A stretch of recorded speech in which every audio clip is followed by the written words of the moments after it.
मुझे तो शीतल की बड़ी फिक्र रहती है। उसका ध्यान तो बस घर के बाहर दोस्तों के साथ घूमने फिरने में ही रहता है। उसे कुछ बोलो तो एक नहीं सुनती। मैं तो कहती हूँ इसकी जल्दी शादी वादी करवा दो, वरना लड़की हाथ से निकल जाएगी। तुमसे ज़्यादा चिंता है मुझे शीतल की शादी की। कल ही वो रामपुर वाले मौसा जी को फ़ोन भी किया था। बता रहे थे एक लड़का है नज़र में। उनका अपना घर है और लड़का भी अच्छा है। अरे तो फिर बस बात चलाओ ना, एक बार देखे तो सही लड़का और घर बार कैसा है। कौन से लड़की की बात चल रही है यहाँ? तुम्हारी शादी की बात चल रही है बेटी। अब तुम्हारी शादी की उम्र हो रही है तो लड़का तो देखना पड़ेगा ना। उफ़ो, मुझे अभी नहीं करनी शादी वादी। ये तो मेरे खेलने कूदने के दिन है। बहुत खेल कूद ली तुम, अब घर के काम धाम सीखने की कोशिश करो, समझी? ससुराल जाकर हमारी नाक मत कटवा देना। सब्जी काटनी तो आती नहीं इसको, तो नाक ही कटवाएगी। अरे मैं इसे शादी तक अच्छे से सब सिखा दूंगी। आप तो बस उस लड़के से इसकी शादी के बाद चलवाओ। कुछ दिनों बाद कुणाल और उसकी माँ शीतल को देखने घर आते हैं। कुणाल दिखने में बड़ा ही स्मार्ट होता है। शीतल तो उसे देखती ही रह जाती है। देखो जी, हमारी कोई डिमांड तो है नहीं, बस हम चाहते हैं कि लड़की घरेलू हो, घर के सारे कामकाज संभाल ले। अब आपके परिवार में तो बस 3 ही लोग हैं, पर हमारा तो खूब भरा पूरा परिवार है। बाकी हमें लड़की के घूमने फिरने दोस्तों से मिलने से कोई दिक्कत नहीं है। घर का काम करने के बाद जो चाहे सो करे। अरे वाह, ये तो इतने बढ़िया लोग हैं।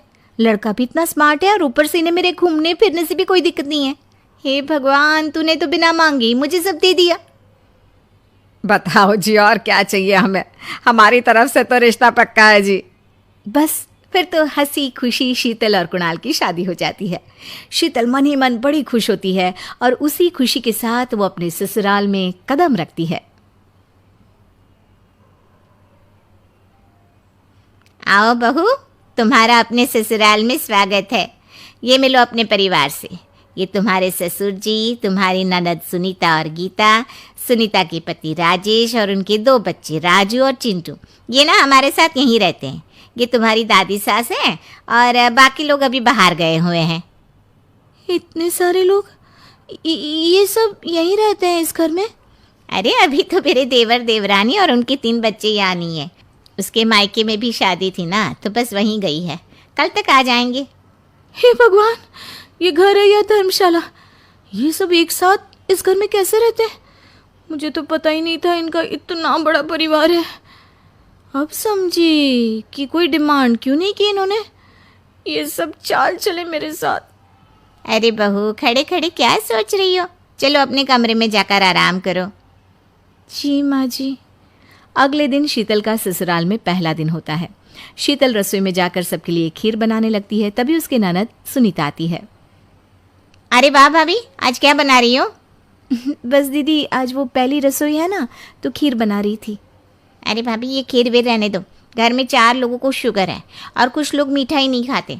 आप ना सीधा खाना ही बना दो। क्या फ़र्क पड़ता है, मीठा बने या नमकीन? बस बहू के हाथ की पहली रसोई होनी चाहिए ना। जी दीदी, तो फिर मैं खाना ही बना देती हूँ। आप बता दो खाने में क्या बनेगा? बस सिंपल सी कोई सब्जी बना दो, जैसे आलू गोभी या आलू मटर, और उसके साथ रोटियाँ सेक दो। हमारे परिवार में अब तुम्हें मिलाकर पूरे 20 लोग हो गए हैं। 15 बड़े और 5 बच्चे। बड़ों की 6 और बच्चों की 2 के हिसाब से रोटी बना देना। चलो मैं चलती हूँ, सब देख लेना। हाँ, बड़ों की 6 रोटी मतलब कि 15 लोगों की 90 रोटियाँ, और बच्चों की 2 रोटी मतलब 5 बच्चों की 10 रोटियाँ। 90 और 10 मतलब कुल मिलाकर 100 रोटियाँ। हाय, मैं तो मर गई। 100 रोटी अकेले कैसे बनाऊंगी? माँ, ये तुमने मेरी शादी कहाँ कर दी? शादी से पहले तो मैंने कभी 4 रोटी से ज़्यादा नहीं बनाई। शीतल एक बड़ी सी परात में 100 लोगों के हिसाब से आटा निकालती है और उसे गूंथना शुरू करती है। आटा गूंथते गूंथते शीतल के पसीने छूट जाते हैं। उसके बाद बारी आती है रोटी बनाने की। शीतल एक एक करके रोटी बनाना शुरू करती है और 10 रोटी बनाते ही अपनी कमर पकड़ लेती है। हाय, मैं मर गई। मेरी कमर टूट गई खड़े खड़े, और ऊपर से इतनी गर्मी। मैं 100 रोटियाँ कैसे बनाऊंगी? अरे भाभी, सब बाहर रोटियों का इंतजार कर रहे हैं। ज़रा जल्दी जल्दी रोटी सेक दो।